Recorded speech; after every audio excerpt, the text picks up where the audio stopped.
नमस्कार, मी पंजाब डक। मी आलो आहे केरळ राज्यामध्ये कोची शहर आहे। कोची शहरमध्ये ह्या लुलू मॉलला या ठिकाणी आलेलो आहे आणि या ठिकाणी आपल्या महाराष्ट्रातल्या शेतकऱ्याला अंदाज देणार आहे।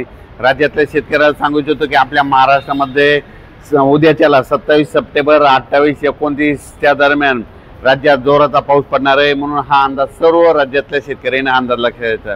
सांगायचं झालं तर हा पाऊस आजच 26 तारखेला म्हणजे 26 सप्टेंबरला विदर्भाकडे सुरू होणार आहे।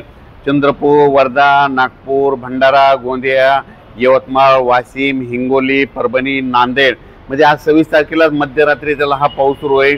पण त्याच्यानंतर 27 तारखेला हा पाऊस काय होणार आहे, पुढे सरकणार आहे। म्हणजे विदर्भातून काय होणार आहे, तो नांदेड जिल्हा, परभणी जिल्हा, लातूर जिल्हा, हिंगोली जिल्हा, बीड जिल्हा, जालना जिल्हा, संभाजीनगर, अहिल्यानगर आणि इकडे बुलढाणा, अकोला तिथपर्यंत उद्याच्याला लगेच 27 तारखेला ते जाणार आहे। त्याच्यानंतर 28-29च्या दरम्यान तो संपूर्ण पश्चिम महाराष्ट्राकडे जाणार आहे। म्हणजे सोलापूर जिल्हा, सांगली जिल्हा, सातारा जिल्हा, पुणे जिल्हा, मुंबई, कोकणपट्टी, अहिल्यानगरहून तसंच नाशिकहून नंदुरबार, धुळे, जळगाव, मुंबई संपूर्ण तसंच सगळीकडे संभाजीनगर करत असा काय होणार आहे 27, 28, 29, 30 दरम्यान जोराचा पडणार आहे। कुठं रिमझिम पडणार आहे, कुठं अतिवृष्टी होणार आहे, कुठं मुसळधार पडणार आहे, म्हणून हा अंदाज लक्षात। पण राज्यातल्या सर्व शेतकऱ्याला सांगू इच्छितो की आज दुपारपर्यंत ज्यांचं काही सोयाबीन काढलेलं असेल तुम्ही झाकून ठेवा, कारण की राज्यामध्ये आज उद्यापासून म्हणजे 27 सप्टेंबरपासून ते 2 ऑक्टोबरपर्यंत जोराचा पाऊस पडणार आहे, म्हणून हा अंदाज लक्षात।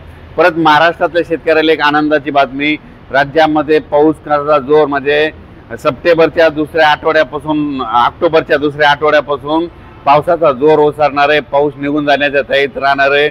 म्हणून आज सोयाबीन काढायची असली तर ऑक्टोबर महिन्यामध्ये तुमची सोयाबीन काढू शकता, कारण की ऑक्टोबर महिन्यामध्ये पाऊस ओसरणार आहे, पावसाचा जोर ओसरणार आहे, पाऊस निघून जाण्याची तयारी ठेवणार आहे। म्हणून हे लक्षात 2 तारखेला एकदा जाळीधुई आल्याच्या नंतर सगळ्यांनी समजून घ्या की लगेच 12 दिवसाला पाऊस महाराष्ट्रातून निघून जातो, म्हणून हा अंदाज लक्षात। सांगायचं झालं तर मग हा राज्यामध्ये आता अतिमुसळधार कुठं पाऊस पडणार आहे। माझी सर्व शेतकऱ्याला विनंती की तुम्ही काय करायचं की आता जे 27 ते 30 2 ऑक्टोबरपर्यंत जे पाऊस पडेल ते सोलापूर जिल्हा, लातूर जिल्हा, नांदेड जिल्हा, परभणी जिल्हा, जालना जिल्हा, संभाजीनगर, बीड जिल्हा, धाराशिव जिल्हा, सोलापूर जिल्हा, सांगली, सातारा, त्याच्यानंतर पुण्याच्या नंतर अहिल्यानगरहून मुंबई, नंदुरबार, धुळे तसंच कोकणपट्टी पूर्ण जोराचा पडणार आहे। कुठं अतिवृष्टी होईल, कुठं रिमझिम पडेल, कुठं मुसळधार होईल, कुठं काही ठिकाणी पेंडवालता पडेल, पण पाऊस पडणार आहे।